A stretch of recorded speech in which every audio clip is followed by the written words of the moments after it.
Second lecture जो कि आपका डेमो है फॉर सीएस प्रोफेशनल, और भी 3-4 लेक्चर आपको मिलेंगे। आप आराम से देख सकते हो और आप उस हिसाब से क्या कर सकते हो, डिसीजन ले सकते हो। बेसिकली जीएसटी तो आपको क्यों आया, जीएसटी का पर्पस क्या है, जीएसटी कैसे वर्कआउट होगा, ये सब तो आप ये इनिशियल डेमो लेक्चर्स में भी इतना अच्छे से सीख सकते हो कि आपको फिर मतलब कोई प्रॉब्लम नहीं होगा, आपको बहुत अच्छे से कंसेप्चुअल अंडरस्टैंडिंग हो जाएगा।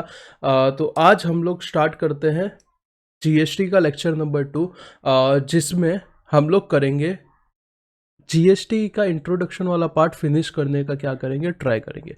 तो उससे पहले मैंने अभी तक क्या क्या बताया उसके बारे में चलो डिस्कस कर लेते हैं। सबसे पहले मैंने क्या बोला था कि आपको बिल्कुल इतना स्ट्रेस नहीं लेना है ये सब्जेक्ट के बारे में। आप एग्जाम्शन भी ला सकते हो, आराम से आ सकता है, बस आपको कुछ चीज़ें करनी पड़ेगी, प्रॉब्लम नहीं है। सेकेंड चीज़, आपको क्या करना है, मॉड्यूल को हमेशा ज़िंदगी में अपने क्या करना है, बेस बना के रखना है।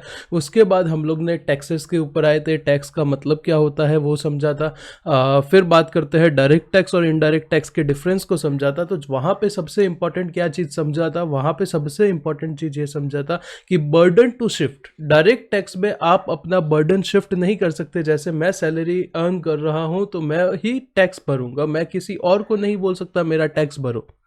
बट इनडायरेक्ट टैक्स में अगर आप चॉकलेट लेने जाते हो तो आप टैक्स भर रहे हो, पर गवर्नमेंट को टैक्स भरने की जिम्मेदारी किसकी है, वो दुकानदार की है, वो शॉपकीपर की है। पर उसके बिहाफ पे वो अपना बर्डन क्या कर रहा है, आपको क्या कर रहा है, शिफ्ट कर रहा है। Is it clear? हाँ जी सर।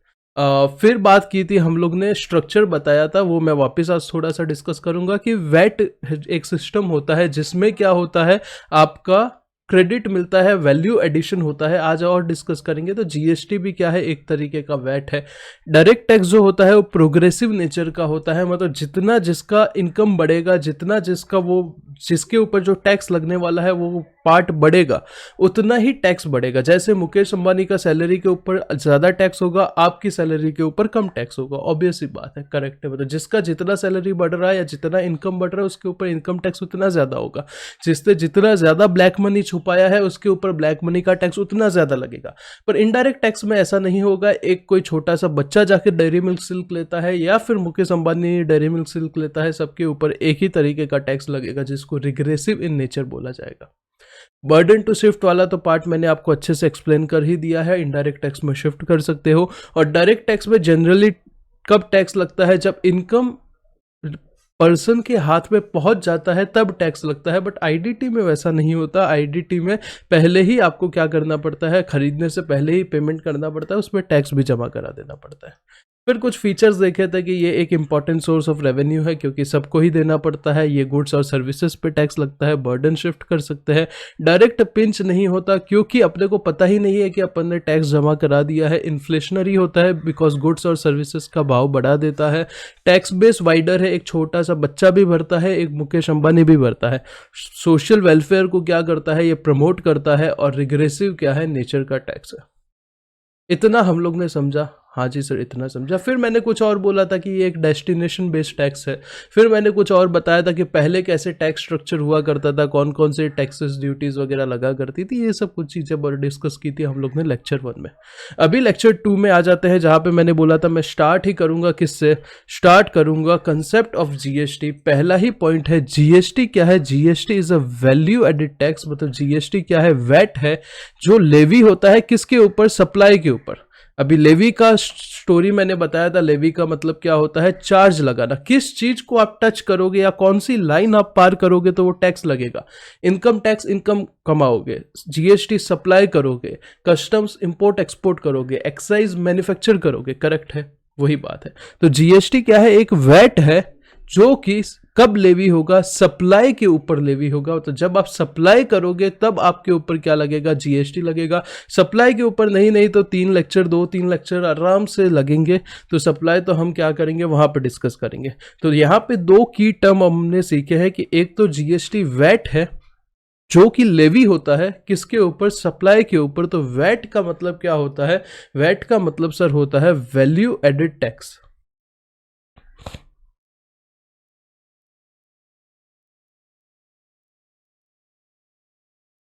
वैट मतलब जिस जिसका जितना ज़्यादा वैल्यू बढ़ेगा उसके ऊपर क्या होगा, वैल्यू के ऊपर वो टैक्स लगेगा। बेसिकली एक सिस्टम है, जैसे मैंने बताया था आपको क्रेडिट मिलता है। अभी आप एग्जांपल समझो, जो भी अगर कुछ नहीं समझा है सब भूल जाओ, ये एग्जांपल समझो, आपको बहुत अच्छे से क्या हो जाएगा, वैट का कंसेप्ट समझ जाएगा, कोई प्रॉब्लम नहीं। ये कौन है, ये मैं हूँ, एक टीचिंग फैकल्टी हूँ, करेक्ट है?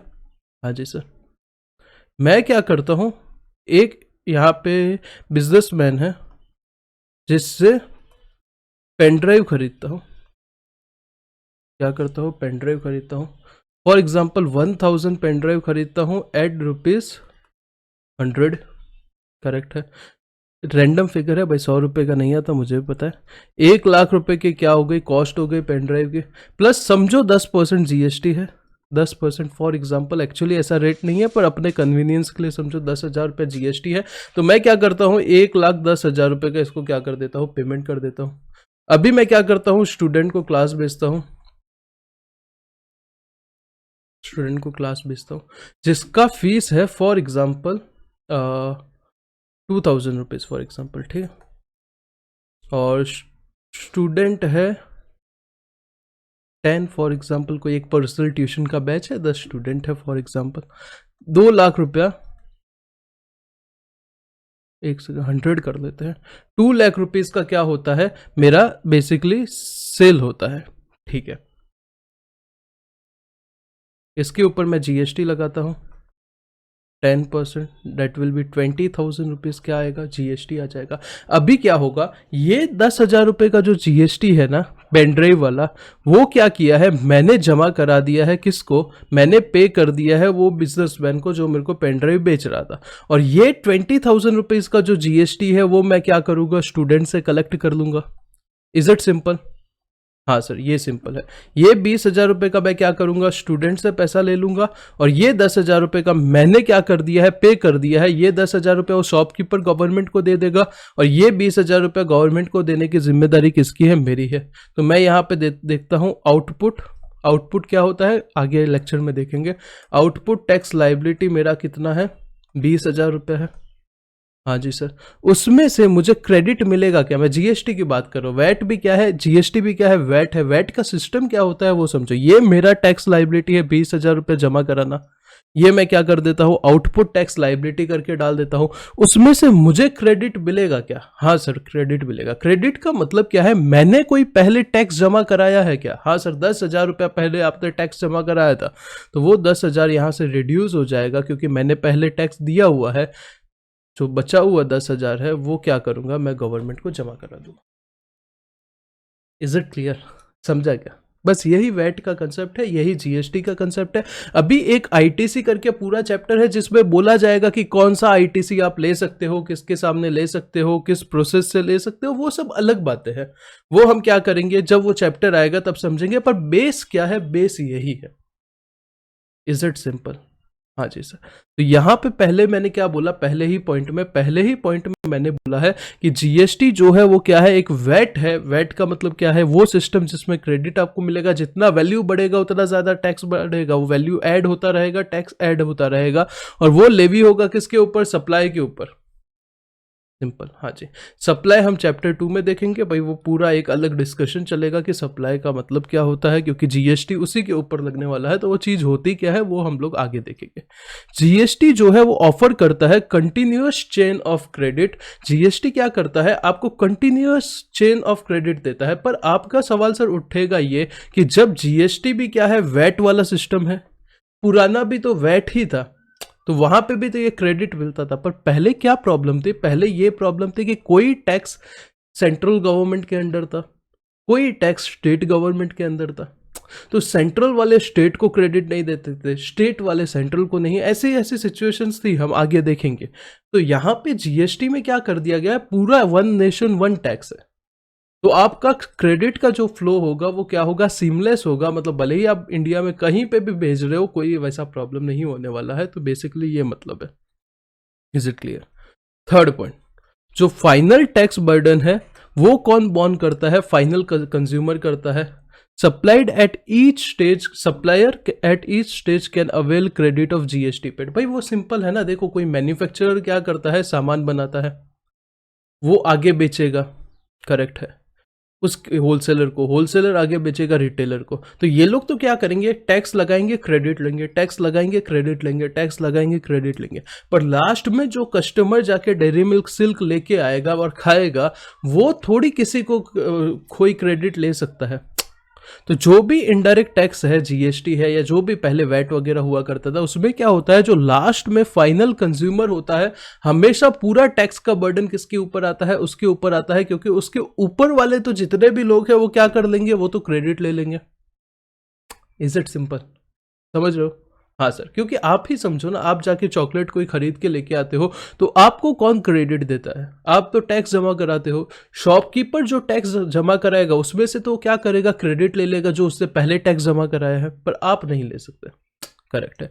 और लास्ट पॉइंट क्या है, no cascading effect. Cascading effect का मतलब मैंने लास्ट लेक्चर में बताया था कि टैक्स के ऊपर टैक्स लगने को क्या बोला जाता है, कैस्केडिंग इफेक्ट बोला जाता है। एक ही टैक्स के ऊपर क्या हो रहा है, टैक्स लग रहा है, टैक्स लग रहा है, टैक्स लग रहा है, तो उसको कैस्केडिंग इफेक्ट बोला जाएगा। जीएसटी में सिंस जो कंटिन्यूअस चेन ऑफ क्या है, फ्लो ऑफ क्रेडिट है, तो आपको कैस्केडिंग इफेक्ट का कोई बर्डन नहीं आएगा, मतलब टैक्स के ऊपर टैक्स नहीं लगेगा। ये 4 पॉइंट समझे क्या? हाँ सर समझे।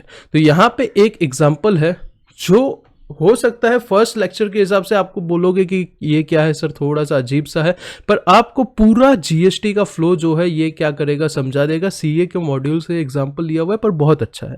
देखो, एक मैन्युफैक्चरर है, वो सेल करता है डिस्ट्रीब्यूटर को, डिस्ट्रीब्यूटर आगे रिटेलर को करता है, रिटेलर आगे क्या करता है, कंज्यूमर को सेल करता है। तो क्रेडिट का कैसे फ्लो चलेगा, कैसे जीएसटी का इम्प्लीकेशन होगा, उसके बारे में हम देखते हैं। तो सबसे पहले देखो, मैन्युफैक्चरर के ऊपर आओ और दुनिया में किसी के बारे में मत सोचो, सिर्फ मैन्युफैक्चरर के बारे में सोचो। मैं समझो क्या करता हूँ, मैं चॉकलेट बनाता हूँ और मैं चॉकलेट का क्या करता हूँ, मैन्युफैक्चरिंग करता हूँ। मुझे मैन्युफैक्चर करने के लिए 1,00,000 रुपए का क्या लगा है, कॉस्ट लगा है, वो चॉकलेट बनाने के लिए खर्चा लगा है 1,00,000 रुपए का। उसके ऊपर जीएसटी कितना है, 18% है। तो मैं अपना इनवॉइस बनाऊंगा, करेक्ट है, इनवॉइस, सेल इनवॉइस अपना बनाऊंगा, जिसमें लिखूंगा कॉस्ट मेरा कितना है। कॉस्ट तो लिखने की जरूरत ही नहीं, मेरा जो भी सेलिंग प्राइस बेसिकली है वो कितना है, 1,00,000 रुपए है, प्लस उसमें जीएसटी है कितना, 18%, दैट विल बी 18,000। तो टोटल बिल का अमाउंट कितना है, 1.18 लाख। मैं क्या करूंगा, इसको आगे बेच दूंगा। डिस्ट्रीब्यूटर को मैंने क्या किया, बेच दिया, और 18,000 जो है वो मैं क्या कर दूंगा, डिस्ट्रीब्यूटर से कलेक्ट कर दूंगा, और ये 18,000 मैं क्या करूंगा, गवर्नमेंट को जमा करा दूंगा। अगर समझो मैंने पहले कोई चीज खरीदी थी, उसका क्रेडिट मेरे पास अगर पड़ा होता तो वो यहाँ मेरे को मिल जाता, पर यहाँ पे जैसे ये एग्जांपल में दिखा है आपके पास कोई क्रेडिट था ही नहीं, तो आप क्या करो, 18,000 सीधा वो सामने वाले से लो और 18,000 आप क्या कर दो, गवर्नमेंट को जमा करा दो। तो आपने वैल्यू एडिशन कितना किया था, 1,00,000 का किया था, आपका कॉस्ट था, उसके ऊपर 18% जीएसटी लगा, दैट विल बी 18,000। यहां तक क्लियर है? हाँ सर, यहां तक क्लियर है। अभी आ जाते हैं डिस्ट्रीब्यूटर के ऊपर। डिस्ट्रीब्यूटर का स्टोरी समझना जरूरी है। डिस्ट्रीब्यूटर ने क्या किया है, ध्यान से समझो। डिस्ट्रीब्यूटर के पास 1,00,000 रुपए का क्या आया, सामान आया, गुड्स आया, उसके ऊपर उससे जीएसटी कितना, ये जानबूझ के मैं बाइफरकेट करके कर रहा हूँ, ध्यान से समझो, इंपॉर्टेंट है। आपने जीएसटी ये डिस्ट्रीब्यूटर ने कितना पे किया है सर, 18,000 रुपये पे किया है। इतना तो इसने अभी तक किया है, 1,18,000 रुपये में क्या लेके आया है, ये सामान लेके आया है। अभी डिस्ट्रीब्यूटर अपना भी तो कुछ मार्जिन रखेगा भाई, कुछ तो वैल्यू एडिशन वो भी करेगा ना, उसको भी तो पैसा कमाना है, वो यहाँ पे समाज सेवा तो कर नहीं रहा। हाँ जी सर, बराबर है। तो डिस्ट्रीब्यूटर यहाँ पे देखते हैं कितना अपना मार्जिन रखता है, 11,200 रुपीज अपना क्या रखता है, मार्जिन रखता है। तो डिस्ट्रीब्यूटर अपना मार्जिन रख रहा है 11,200। तो सर क्या इसके ऊपर भी जीएसटी होगा? हाँ जी सर, बिल्कुल होगा। तो कैलसी निकालो अपना।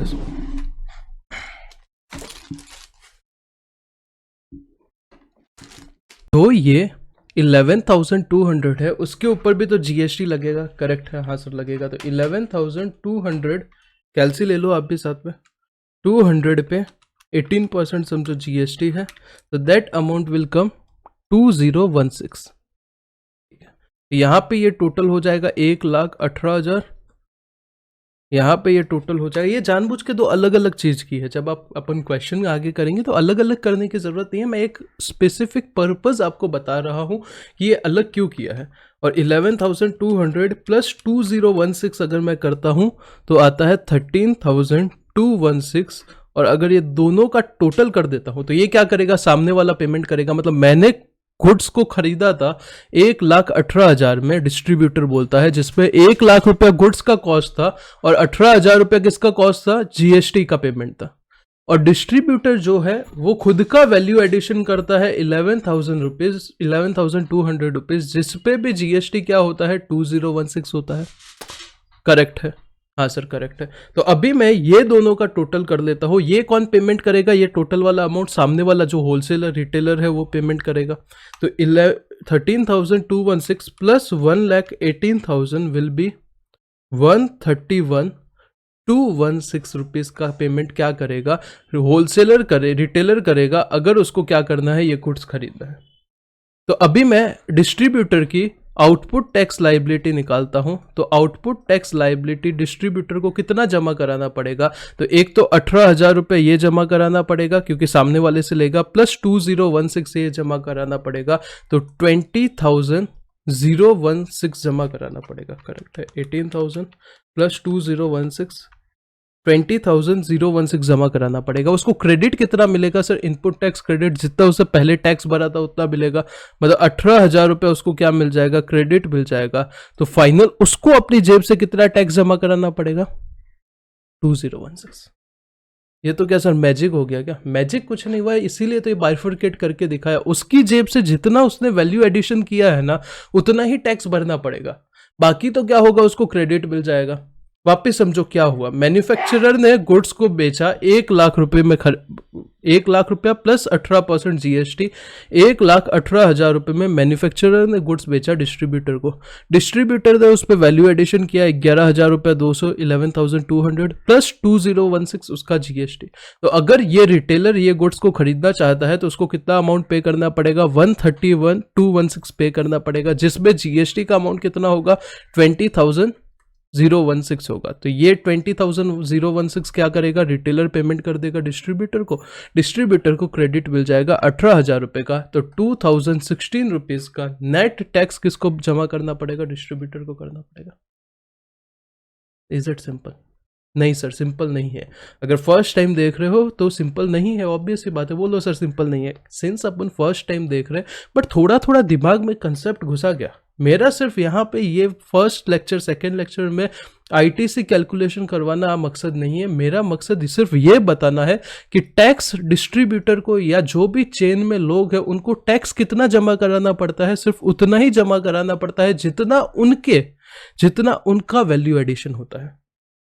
बस मेरा इतना समझा ना आपको बस, और मेरा कोई मकसद नहीं है। ये पूरा कैलकुलेशन समझा नहीं समझा, आप जब ये पीडीएफ में आप टेलीग्राम चैनल पे अपलोड कर दूंगा, आप मेरे टेलीग्राम चैनल का लिंक डिस्क्रिप्शन में है, वहाँ से ले लो। और जब ये आप खुद प्रैक्टिस करोगे ना ये 4 एग्जाम्पल, तो आपको अच्छे से समझेगा। हो सकता है फर्स्ट टाइम में आपको 50% समझा हो, 50% थोड़ा सा डाउट हुआ हो। तो अभी और डाउट को सॉल्व करते हैं, रिटेलर के एग्जाम्पल पे आते हैं।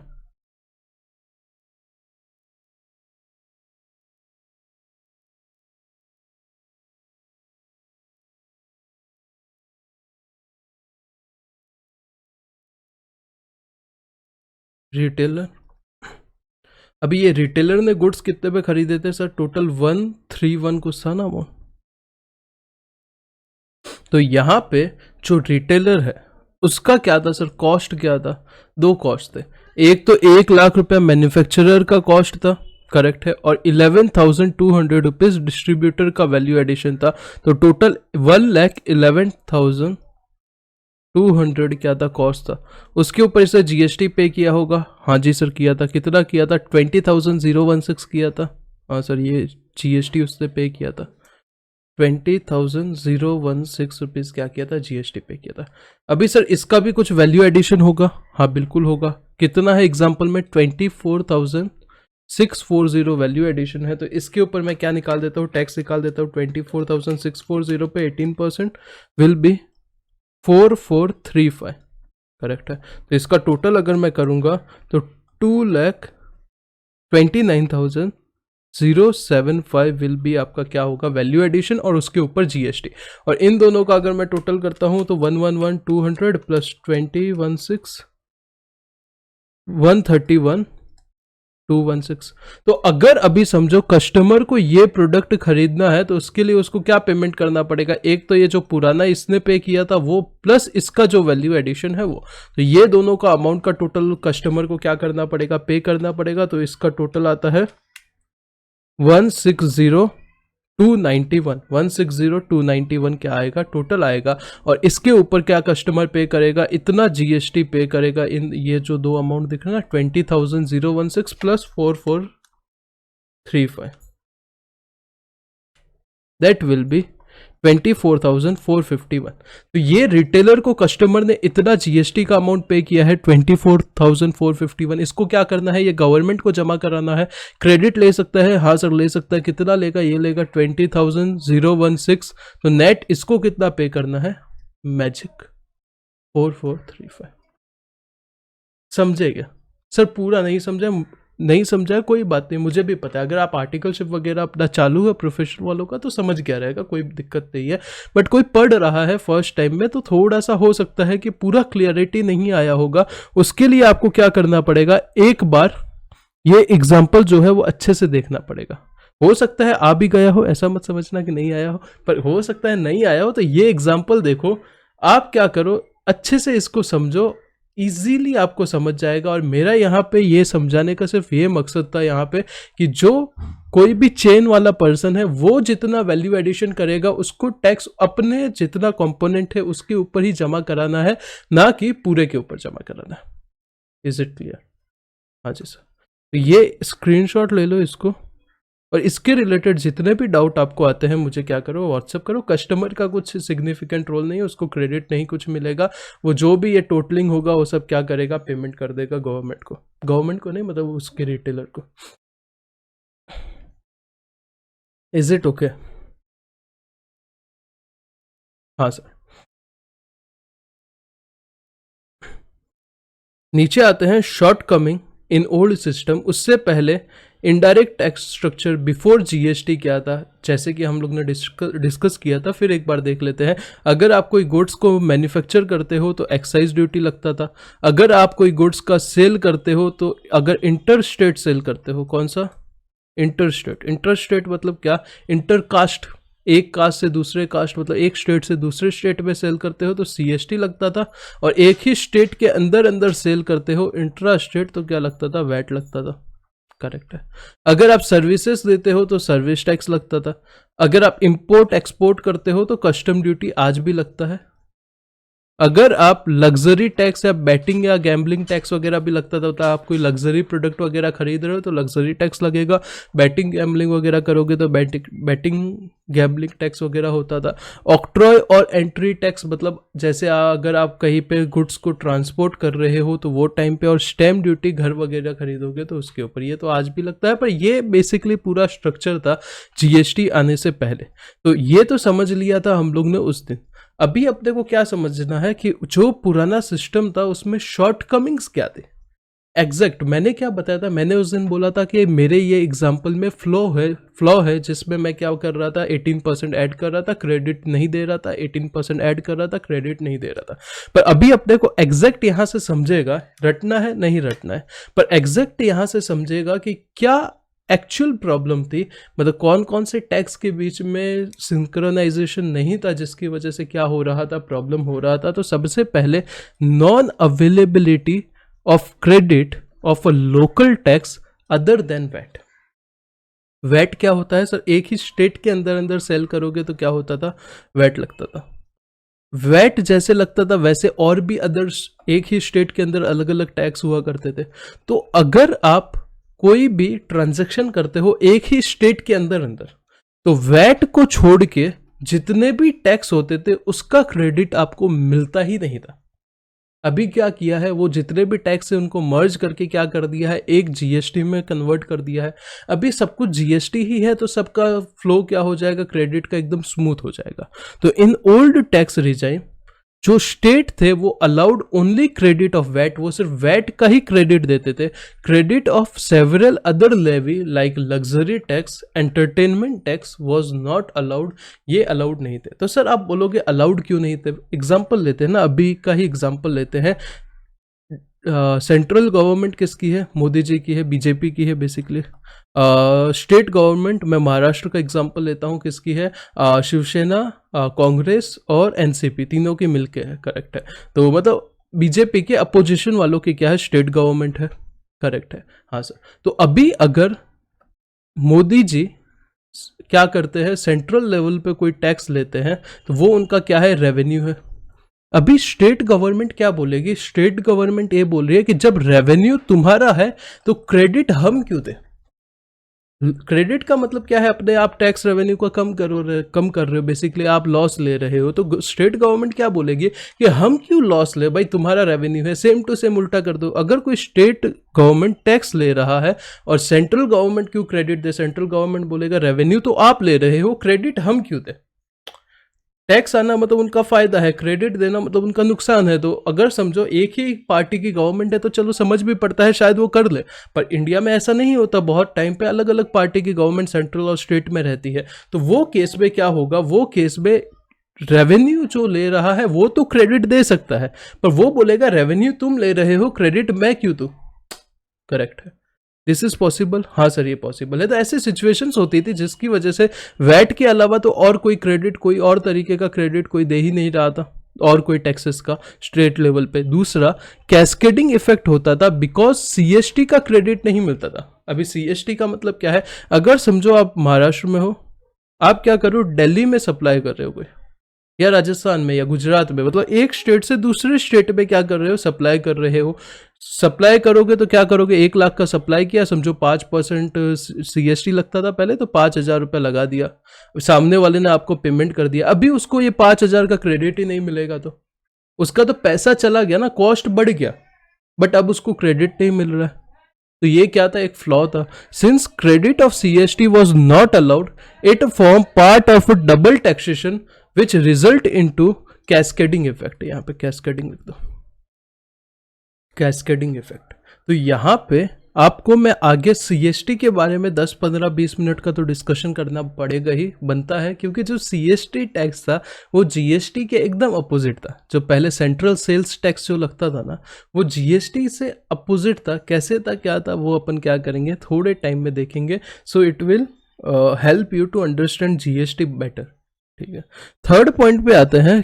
कैस्केडिंग इफेक्ट होता था due to inclusion of excise duty while calculating VAT. Sir ये अब क्या नया चीज है? देखो पहले कैसे होता था, फॉर एग्जांपल ये आप क्या बना रहे हो? इनवॉइस बना रहे हो, बना दिया। हाँ सर, इसमें आपने सबसे पहले अपना सेल वैल्यू लिख दिया जो भी है, मैन्युफैक्चरिंग कॉस्ट लिखा पहले, क्योंकि एक्साइज मैन्युफैक्चर पे लगता था 1 लाख रुपया। इस पे समझो 10,000 रुपये एक्साइज ड्यूटी लगा है, तो 1.10 लाख आपका क्या आ गया है? Cost after excise. अब जब वैट लगने की बात आएगी, जब ये सेलिंग प्राइस पे वैट लगने की बात आएगी, तो वो इसके ऊपर नहीं लगेगा, वो किसके ऊपर लगेगा? इसके ऊपर लगेगा। इसका मतलब क्या है? ये जो 10 रुपया था, इसके ऊपर भी क्या हो गया? 10,000 रुपया था, इसके ऊपर भी क्या लग गया? वैट लग गया। तो इसकी वजह से क्या हो रहा था? कैस्केडिंग इफेक्ट हो रहा था, बिकॉज एक्साइज ड्यूटी था, उसके ऊपर भी क्या लग रहा था? वैट लग रहा था। Is it clear? हाँ जी सर। चौथा point, double taxation of a transaction as they are treated as both goods as well as services. कुछ ऐसे ट्रांजेक्शन थे, समझो जो कोई स्टेट में, एक स्टेट है महाराष्ट्र, एक स्टेट है कोई भी गुजरात फॉर एग्जांपल, जहां पे क्या होता था, कोई एक चीज है, एक स्टेट उसको गुड्स मान रहा है, एक स्टेट उसको सर्विस मान रहा है। सर्विस टैक्स भी देना पड़ रहा है, गुड्स पे वैट भी या सीएसटी भी देना पड़ रहा है। ऐसे हो सकते हैं? हाँ सर हो सकते हैं। जैसे जॉब वर्क हो सकता है, जैसे आपका क्या हो सकता है पता है? रेस्टोरेंट वाला सर्विस हो सकता है। रेस्टोरेंट में क्या होता है, बेसिकली आप सब खाना सर्व करते हो, उसके साथ वेटर वगैरह रहते हैं, उनका सर्विस भी देते हो, एम्बियंस का सर्विस भी देते हो, तो दोनों होता है। तो कुछ स्टेट उसको गुड्स मान रहे हो, कुछ सर्विस मान रहे हो। पांचवा पॉइंट समझो और अच्छे से समझेगा, non integration of VAT and service tax. There are a certain product जिनके ऊपर वैट भी लगता था और जिनके ऊपर सर्विस टैक्स भी लगता था, जिसका बेस्ट एग्जाम्पल है रेस्टोरेंट का सर्विस। अब पहले अभी जीएसटी आया उससे पहले देखते रहोगे ना, बहुत सारे नया नया सोशल मीडिया जब भी इंस्टाग्राम वगैरह वायरल हो रहे थे तब बहुत सारे, फेसबुक वगैरह, तो बहुत सारे लोग फोटो डाल के खींच के डालते थे कि इतना सारा हमको लूटा जा रहा है, क्योंकि उसके ऊपर बेसिकली बात भी सही है, गुड्स वाला टैक्स भी लग रहा था और सर्विस वाला टैक्स भी लग रहा था। करेक्ट है। तो अभी क्या हो रहा है, अभी सिर्फ एक टैक्स लग रहा है जीएसटी, जिससे क्या हो रहा है, प्रॉब्लम नहीं हो रहा है। ऊपर वाले में क्या था कि कोई क्या मान रहा था, कोई क्या मान रहा था, और इसको क्या, इसमें क्या है कि एक ही सामान के ऊपर दोनों चीजें लग रही थी। 6 पॉइंट, अगर आपका मैन्युफैक्चरिंग स्टेट कंप्लीट हो जाता है तो आपको सैनवेट नहीं मिलता था। अभी सैनवेट क्या है, जैसे सैनवेट कुछ नहीं है, क्रेडिट है बस। जैसे जीएसटी में आईटीसी बोला जाता है, वैसे एक्साइज वगैरह में सैनवेट बोला जाता था। करेक्ट है। तो क्या अगर मैन्युफैक्चरिंग स्टेट क्रॉस हो जाता है तो आपको क्या नहीं मिलता था, क्रेडिट वगैरह नहीं मिलता था, तो वो भी प्रॉब्लम था, कैस्केडिंग इफेक्ट हो जाता था फिर टैक्स के ऊपर टैक्स लगने की वजह से। तो ये सब क्या है, कुछ शॉर्टकमिंग थे। तो सर याद करना तो नहीं है, पर याद करना चाहे तो कैसा कर सकते हैं, तो देखो दो तो ये पॉइंट है, सर्विस टैक्स और वैट एक साथ लगते थे, 2 पॉइंट ये है। 3 पॉइंट क्रेडिट के है कि वैट के अलावा कोई और क्रेडिट लोकल लेवल पे नहीं मिलता था, सीएसटी का क्रेडिट देते नहीं थे, और सैनवेट वाला वो पॉइंट था ना कि मैन्युफैक्चरिंग स्टेट के बाद नहीं मिलता था। 5 पॉइंट हो गए। और 6 पॉइंट एक्साइज ड्यूटी के ऊपर क्या लगता था, आपका वैट लगता था। तो ये सब क्या थे, प्रॉब्लम थे। तो एक बार क्या करो, पॉज करके इसको रीड कर लो, ताकि आपको क्या हो सके, थोड़ा सा ये समझना ज़रूरी है, ताकि आप आगे आने वाले प्रोविजन जब मैं पढ़ाऊंगा तब मैं लिंक करूंगा तो आपको क्या होगा, अप्रिशिएट करोगे इसको कि भाई ये क्यों किया है। नहीं तो आप अप्रिशिएट नहीं कर पाओगे, कि आपको लगेगा कि ये क्या ज़रूरत क्या थी इतना सब करने की, क्योंकि पूरा सिस्टम को डिसरप्ट किया है ना, पहला वाला पूरा सिस्टम निकाल दिया, पूरा नया सिस्टम इंस्टॉल किया है। तो आप बोलोगे क्या ज़रूरत थी इतना सब मगजमारी करने की, ज़रूरत ये थी कि उसकी वजह से कॉस्ट बढ़े जा रहा था। करेक्ट है। एक बार पढ़ लो, रीड कर लो।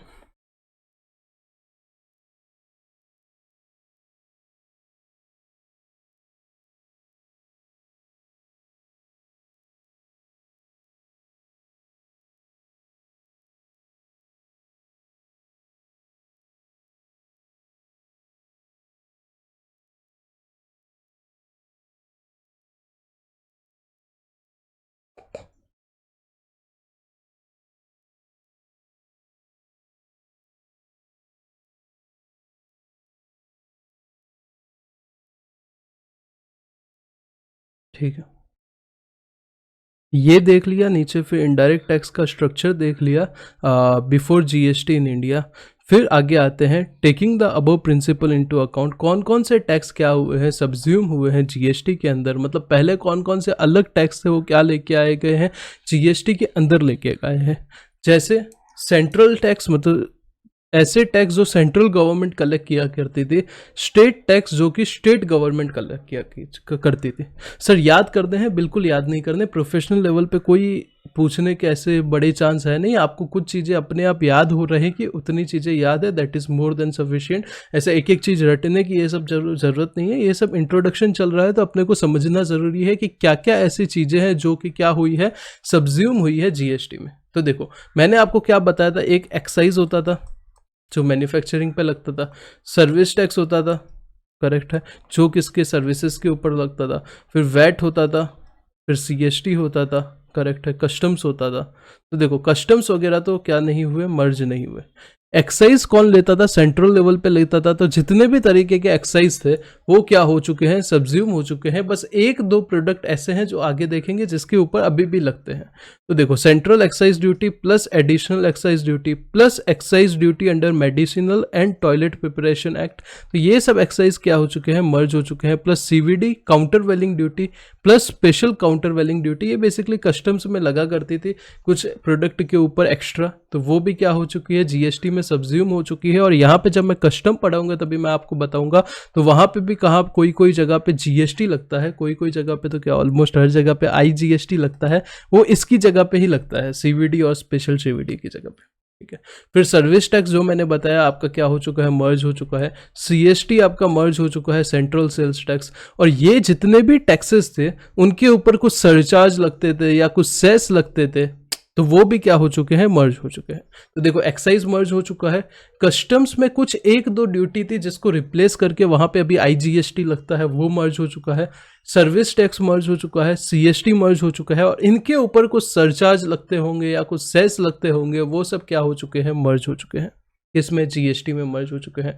स्टेट लेवल की बात करें तो देखो सबसे पहले तो आपका क्या वैट हो चुका है, वैट तो याद है ना, वैट क्या हो चुका है आपका, मर्ज हो चुका है। जितने भी ये सब टैक्स है उसके ऊपर कुछ सरचार्ज थे या कुछ सेस वगैरह थे, वो सब क्या हो चुके हैं, मर्ज हो चुके हैं। एंटरटेनमेंट टैक्स को स्टार मार्क करो, एंटरटेनमेंट टैक्स जितने भी टाइप के थे वो सब क्या हो चुके हैं, मर्ज हो चुके हैं अंडर जीएसटी। पर जो entertainment tax local bodies collect किया करती थी, लोकल बॉडीज जो एंटरटेनमेंट टैक्स कलेक्ट किया करती थी, वो आज भी ऐसे ही कलेक्ट होता है। तो सर सवाल ये उठता है, लोकल बॉडी का मतलब क्या होता है, लोकल बॉडी का मतलब होता है आपके म्यूनिसिपैलिटी।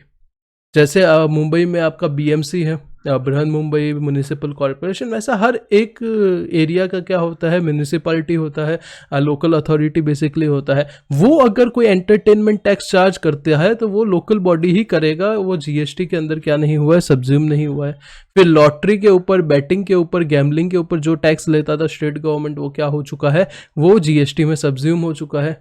कोई एंट्री टैक्स या कोई परचेस टैक्स जैसे ऑक्ट्रॉय वगैरह कुछ लगता था, वो भी क्या जीएसटी में सब्ज्यूम हो चुका है। लग्जरी टैक्स और एडवर्टीजमेंट के ऊपर जो टैक्स वगैरह पहले लगते थे वो क्या हो चुके हैं, सब्ज्यूम हो चुके हैं। रटना है, बिल्कुल नहीं रटना है, समझना है, हाँ रीड कर लो, दैट इज गुड। सेंट्रल में तो कोई प्रॉब्लम ही नहीं है क्योंकि इतने सारे इंपॉर्टेंट टैक्स थे, वो सब क्या हुए हैं, मर्ज हुए हैं, तो अपने को क्या है परफेक्ट तरीके से वैसे भी याद रहेगा। स्टेट में देखो सबसे पहले क्या है, लॉटरी, बैटिंग, गैम्बलिंग के ऊपर, वैट के ऊपर, लग्जरी टैक्स, एंटरटेनमेंट टैक्स, सब तरीके के एक्सेप्ट लोकल बॉडी वाले, और एडवर्टीजमेंट के ऊपर टैक्स, ये सब क्या हो चुके हैं, मर्ज हो चुके हैं।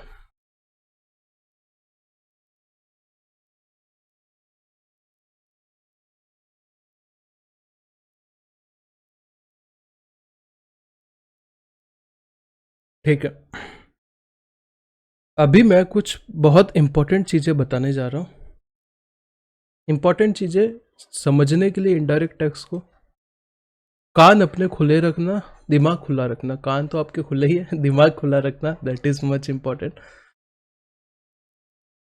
ठीक है, आप अपनी जिंदगी में एक बात बताओ, सीएस बनने के बाद क्या क्या कर सकते हो, वो मुझे बताओ। सर क्या क्या कर सकते हैं, इसका मतलब क्या होता है, क्या क्या कर सकते हो इसका मतलब आप क्या सीएस बन जाओगे। अभी आप स्टूडेंट हो, स्टूडेंट के बाद जब आप काम करने जाओगे तो आप क्या क्या काम कर सकते हो मुझे बताओ। तो सर आप बोलोगे हम सीएस है, ठीक है, तो हम क्या कर सकते हैं, हम एक तो जॉब कर सकते हैं। तो जॉब का सर इनडायरेक्ट टैक्स में इतना कुछ महान इंपॉर्टेंस नहीं है क्योंकि वो डायरेक्ट टैक्स का है, तो इसको एक बार साइड रखते हैं। सर दूसरा, हम अपनी प्रैक्टिस कर सकते हैं। प्रैक्टिस का मतलब क्या है सर, आप सर्विस प्रोवाइडर हो बेसिकली। हाँ जी सर। एक, हम अपने पापा का मैन्युफैक्चरिंग का कुछ बड़ा बिजनेस है, उसमें हम क्या कर सकते हो, बिजनेस कर सकते हैं। मतलब बेसिकली आप क्या कर सकते हो, मैन्युफैक्चरर बन सकते हो। करेक्ट है सर। एक और हमारे पास आइडिया है, हम कुछ परचेज सेल्स करेंगे ज्वेलरी वगैरह का। तो मतलब आप क्या कर रहे हो, बेसिकली ट्रेड कर रहे हो। तो आप क्या बन सकते हो, ट्रेडर बन सकते हो। सर हम क्या कर सकते हैं, हम इंपोर्ट एक्सपोर्ट कर सकते हैं। मतलब आप क्या इंपोर्टर या एक्सपोर्टर जो भी है वो बन सकते हो। और या फिर हम सर रियल स्टेट पे क्या कर सकते हैं, अपना बिजनेस कर सकते हैं, बेसिकली ब्रीडिंग वगैरह बना सकते हैं। तो इससे ज़्यादा आप कुछ नहीं कर सकते। इंडिया के लेवल पे बता रहा हूँ, फॉरेन में पता नहीं कर सकते कि नहीं कर सकते। या आप सर्विस प्रोवाइडर बन सकते हो, टीचर, प्रैक्टिस, कोई भी तरीके का सर्विस दे सकते हो, कोई भी चीज़ मैन्युफैक्चर कर सकते हो, कोई भी चीज़ का ट्रेड कर सकते हो, इंपोर्ट एक्सपोर्ट कर सकते हो, या रियल स्टेट में जा सकते हो। बेसिकली आप ये काम कर सकते हो, आप जॉब कर सकते हो। तो जॉब को एक बार के लिए साइड रखते हैं।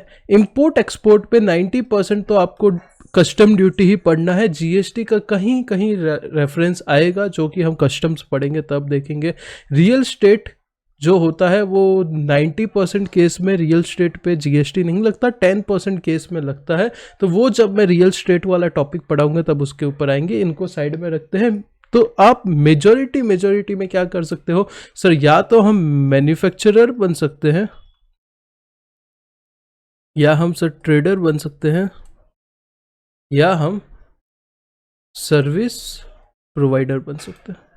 तो मैं अभी आपको ये बताने वाला हूं कि इनकी जिंदगी में क्या दुख थे, और ये यहाँ पे मैं टाइम वेस्ट बिल्कुल नहीं कर रहा हूँ, ये आगे जाके आपको हर चैप्टर में लिंक होगी ये सब चीज़ें, तो ये कान खुले रखना।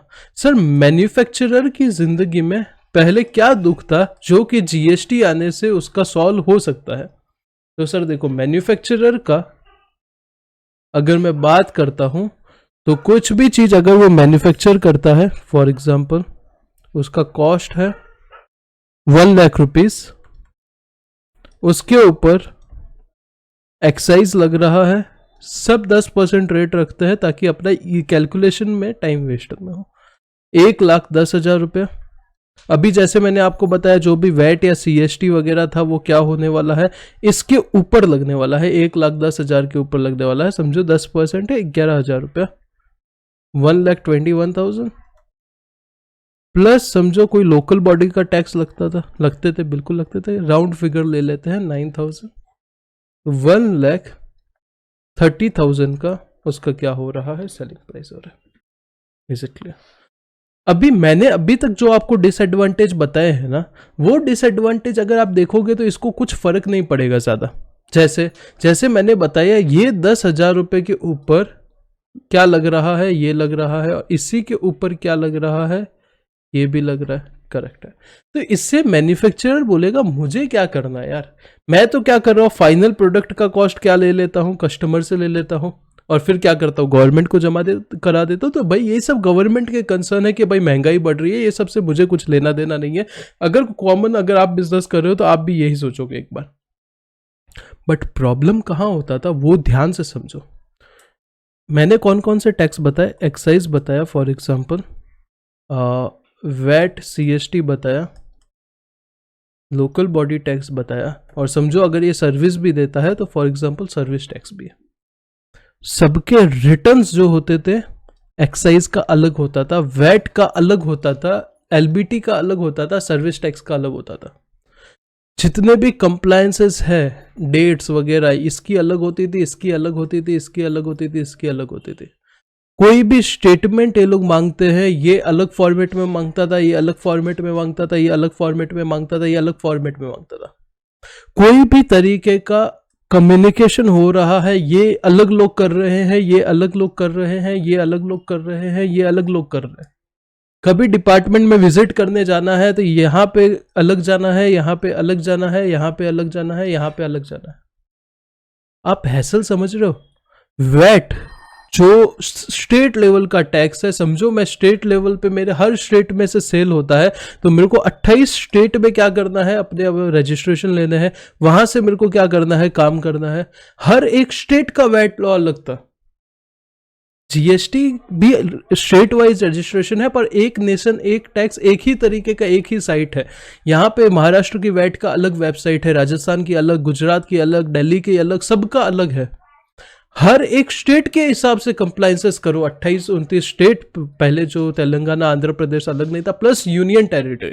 समझो कोई बड़ा बिजनेस है वो तो हर जगह से करेगा ना सेल, समझ रहे हो? तो इतना कंप्लायंसेस करने को कोई बिजनेसमैन बोलेगा मैं बिजनेसमैन हूं, मैं पैसा कमाने के लिए बिजनेस कर रहा हूं, कि आपका कंप्लायंसेस करने के लिए बिजनेस कर रहा हूं। बीच में मोदी जी घूम रहे इधर उधर आ गए थे, तभी कभी यूएस जाते थे, कभी कनाडा जाते थे, सबको बोलते थे मेक इन इंडिया, इंडिया में आओ मैन्युफैक्चरिंग करो, इंडिया में आओ मैन्युफैक्चरिंग करो। वो लोग बोलते थे भाई तुम्हारा स्ट्रक्चर तो देखो, क्या हम 28 स्टेट में अलग अलग वैट का रजिस्ट्रेशन ले, फिर एक्साइज का ले, एलबीटी का ले, सर्विस टैक्स का ले, फिर वो लोग हमें तंग करे, हम क्यों आए भाई? Is it clear? तो यहाँ पे जरूरत पड़ी कि कोई एक ऐसा सिस्टम होना चाहिए जो पूरे देश में लागू हो सके, और वो देश वाइज क्या हो सके, वो सिस्टम को क्या कर सके, इंप्लीमेंट किया जा सके। तो सर आप बोलोगे इतना ये सब अच्छा है, तो लोग जीएसटी की क्यों बोलते हैं कि भाई जीएसटी की वजह से थोड़ा बहुत प्रॉब्लम हो गया? भाई जीएसटी सबसे पहले कहाँ आया सर? फ्रांस में आया, वैट भी फ्रांस में आया था। जितना फ्रांस का पॉपुलेशन है उतना तो अपना महाराष्ट्र मुंबई का पॉपुलेशन रहेगा। जब इतना बड़े देश में इतनी ज़्यादा पॉपुलेशन है, इतने ज़्यादा बिजनेस है, अभी तो कितना बढ़ रहा है यार ये स्टार्टअप स्ट्रक्चर वगैरह, उसकी वजह से क्या हो रहा है, उसकी वजह से इतने लोगों को कंप्लायंसेस करने पड़ते हैं, जिसमें क्या होता है, जिसमें भाई इजीली इम्प्लीमेंट कोई चीज़ नहीं हो सकती। जब ये पूरा सिस्टम को गवर्नमेंट ने क्या बोला हमें नहीं करना है और नया ही एक सिस्टम लेके आना है, तो भाई ऑब्वियस सी बात है सीए करने में 5-6 साल तो लग जाते हैं, सीएस करने में 4-5 साल तो लग जाते हैं, करेक्ट है। तो ये इम्प्लीमेंट करने में भाई 10-12 साल तो आराम से लगेंगे एकदम स्मूथ फंक्शनिंग के लिए। और उसमें क्योंकि 140 करोड़ पॉपुलेशन को सर्व करना it is not a easy task. जब इतने सारे स्टेट है, हर एक स्टेट में ऑलमोस्ट अलग अलग पॉलिटिकल पार्टीज रहती है जिनका सेंट्रल के साथ नहीं जमता है, उनको रेवेन्यू मिलने वाला रहता है, तो ये सब डिस्प्यूट्स तो होते रहेंगे।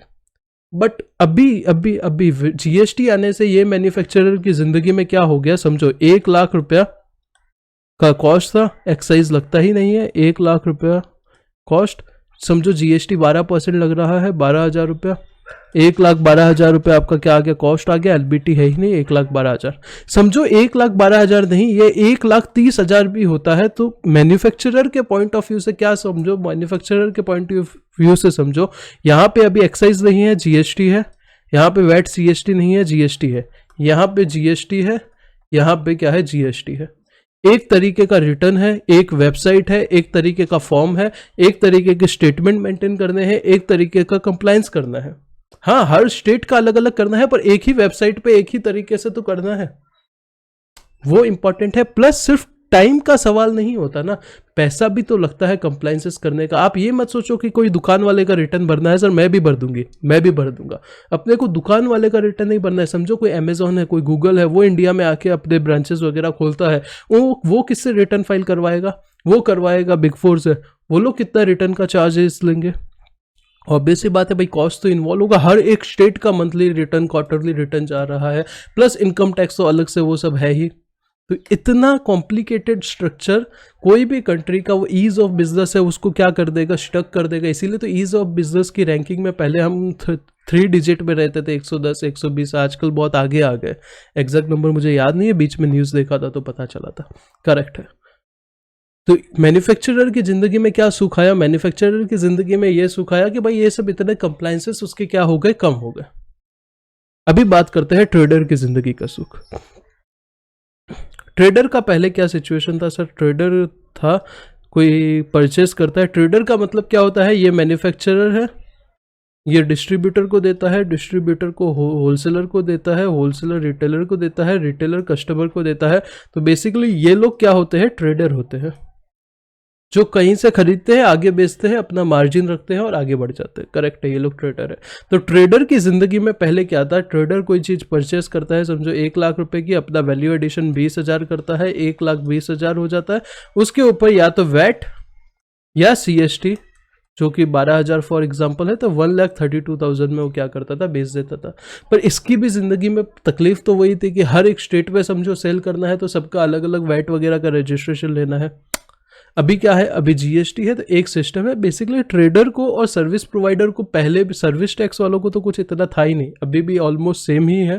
बट मैन्युफैक्चरर और ट्रेडर को भी क्या हुआ है, बहुत सारी राहत मिली है। अभी सीएसटी का स्टोरी सुनो। सीएसटी इंपॉर्टेंट है क्योंकि सीएसटी जो है वर्सेस जीएसटी है।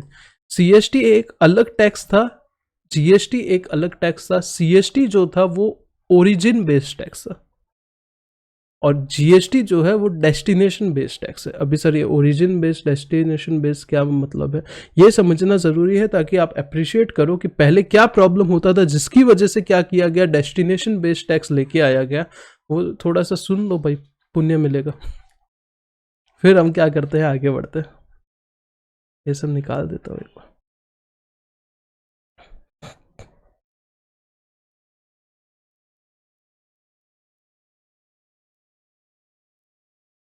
ठीक है, ये मैं बात बहुत पुराने ज़माने की कर रहा हूँ, बहुत मतलब बहुत पुराने ज़माने की, आज़ादी के टाइम के।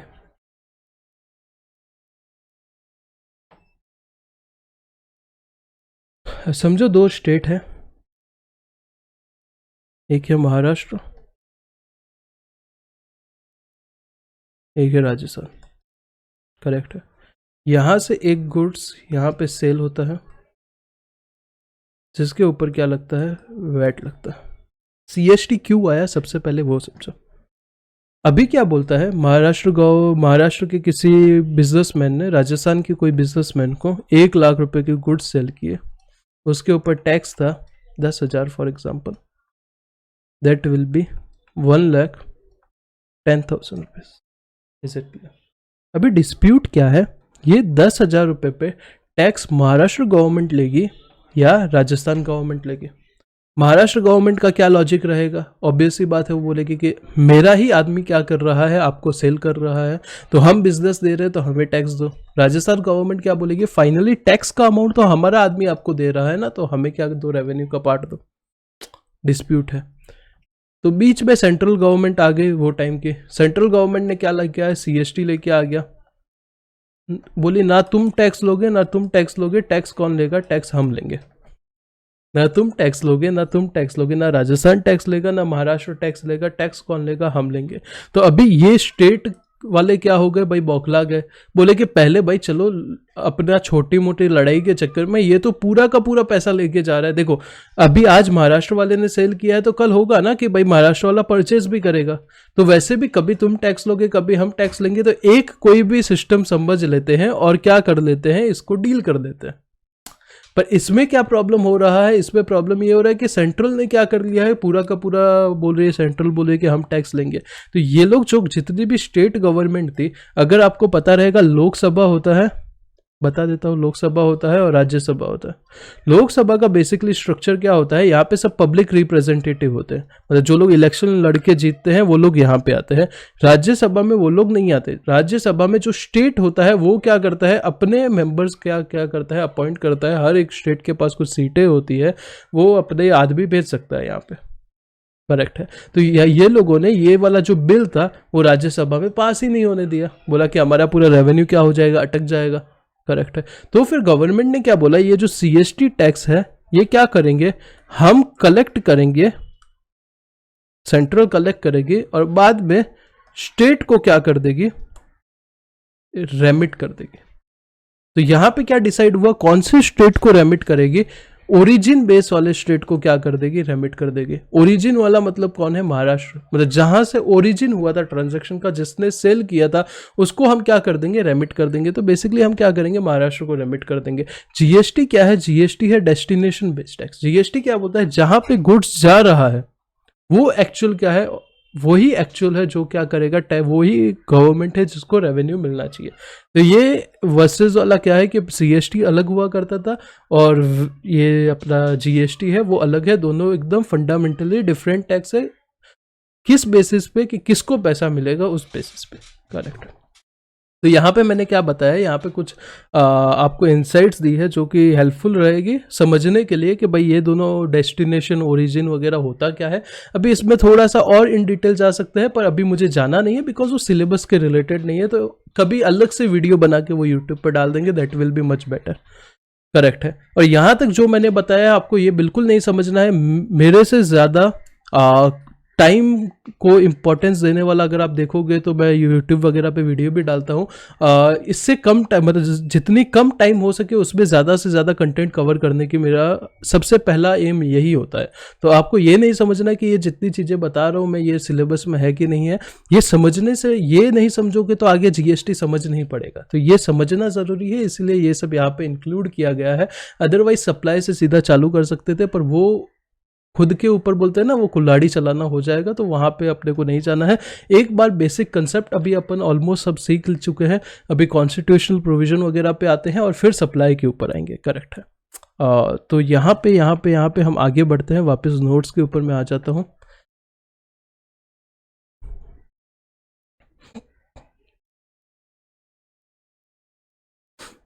यहाँ पे मैंने आपको क्या बताया था, यहाँ पे मैंने बताया था कौन सी जो टैक्सेस है वो सेंट्रल वालों ने अपनी छोड़ी है और कौन से टैक्सेस स्टेट वालों ने अपने छोड़े हैं, करेक्ट है। ये बेसिक सी चीज़ है जो आप रीड कर सकते हो, एग्जीक्यूटिव वगैरह में भी हम लोग रीड करते हैं। इसके ऊपर भी मैं 10-15 मिनट का बोल सकता था, बट अपन टाइम वेस्ट नहीं करते हैं ये सब चीज़ों के ऊपर और आगे बढ़ते हैं। ये बहुत इंपॉर्टेंट है। इसके ऊपर जब सेक्शन 9 में आपको पढ़ाऊंगा, चार्जिंग सेक्शन ऑफ GST, तब इसके ऊपर और इन डिटेल में बहुत अच्छे से हम क्या करेंगे, डिस्कशन करेंगे, बहुत अच्छे से डिस्कशन करेंगे। कब, जब हम सेक्शन नंबर 9 पढ़ेंगे जो कि CGST का चार्जिंग सेक्शन है। चार्जिंग सेक्शन का मतलब क्या होता है, जब कराऊंगा तब बहुत अच्छे से इन डिटेल एक्सप्लेन करूंगा। तो विद इन जीएसटी और आउटसाइड जीएसटी करके मैंने जस्ट यहाँ पे हेडिंग डाला है, जब आप चैप्टर 1 करोगे तो फटाफट आपके नज़र से चला जाना चाहिए।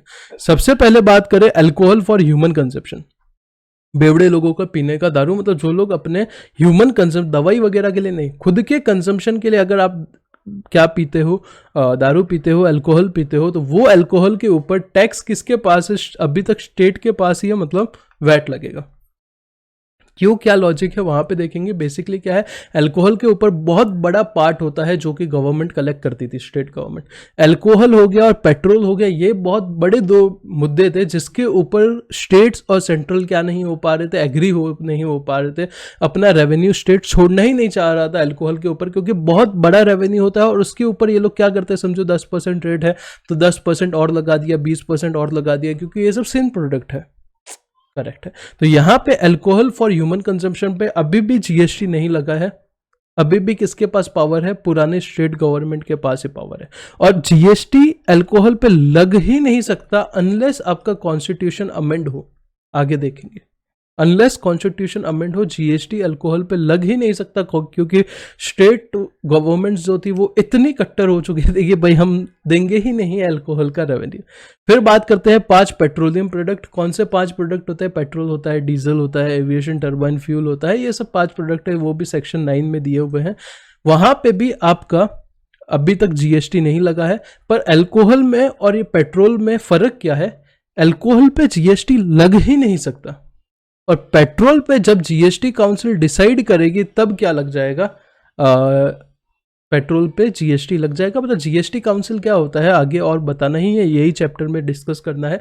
जितने भी स्टेट्स के फिनांस मिनिस्टर हैं उनको ले लिया है, सेंट्रल का फिनांस मिनिस्टर ले लिया है, और उसका जो अपना मिनिस्टर ऑफ चार्ज होता है, सेकेंड वाला जो होता है ना बेसिकली मिनिस्टर, वो भी क्या ले लिया है, यहाँ पे ले लिया है। ये लोगों की सबकी टीम को क्या बोला है, जीएसटी काउंसिल बोला है। जो सेंट्रल का फिनांस मिनिस्टर जो कि निर्मला सीतारमन जी है, वो क्या रहेगी, वो अपने चेयरपर्सन रहेगी, और वाइस चेयरमैन वगैरह जो भी रहेगा ये लोग डिसाइड करेंगे। आगे पढ़ेंगे जीएसटी काउंसिल क्या होता है, उसका डिसीजन वगैरह कैसे लिया जाता है, तो वो हम आगे देखने वाले हैं, ठीक है।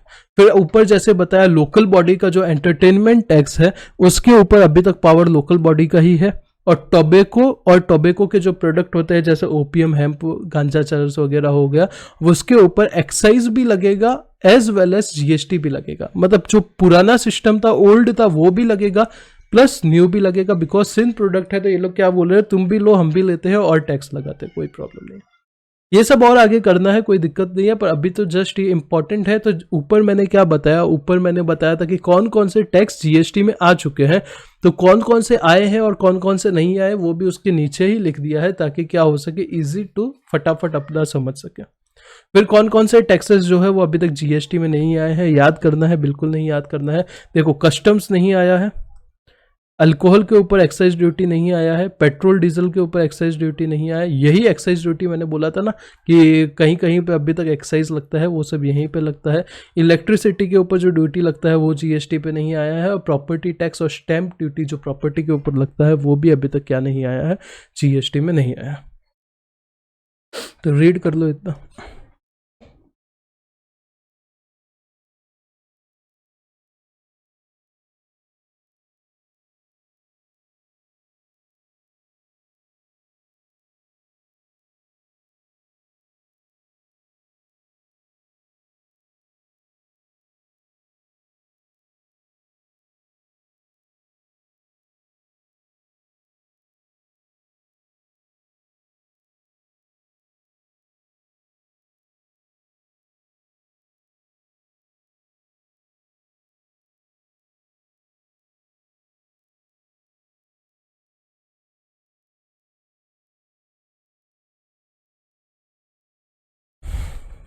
ठीक है, फिर कुछ और पहले जो वैल्यू एडेड टैक्सेशन होता था उसका क्या डेफिशिएंसी था।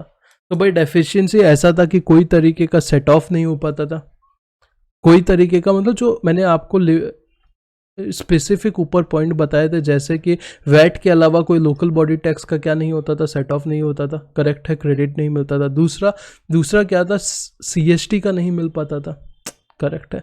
फिर और हम लोग ने देखा था कि सैनवेट मैन्युफैक्चरिंग स्टेट के बाद नहीं मिलता था, वही चीज़ें यहाँ पे लिखी है कि certain taxes levied by state government were not allowed to set off against payment of other taxes levied by him. Example, जब गुड्स मैन्युफैक्चर हो जाता था और उसके बाद बिक जाता था, तो एक्साइज के रिलेटेड जो सैनवेट होता था और स्टेट वैट जो होता था, जो लेवी होता था, उसका क्रेडिट पे प्रॉब्लम होता था। बहुत सारी अलग अलग तरीके के टैक्सेस होते थे और रेट्स होते थे, तो कन्फ्यूजन होता था, कंप्लाइंसेस में बर्डन होते थे, डबल टैक्सेशन हुआ करता था।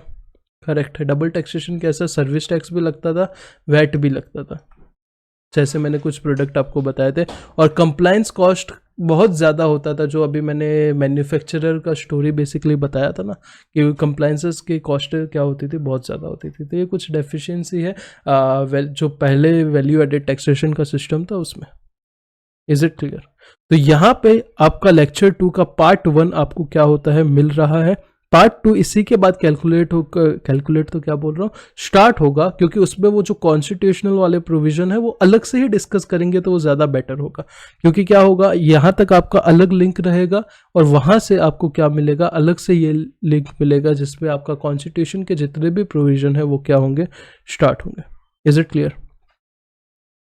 तो नेक्स्ट लेक्चर में आपका चैप्टर 1 जो है वो पूरा बेसिकली हो जाएगा, एग्जाम्पल्स वगैरह देखेंगे अलग अलग टाइप के, और मॉड्यूल को भी क्या करेंगे, डिस्कस करेंगे। ठीक है।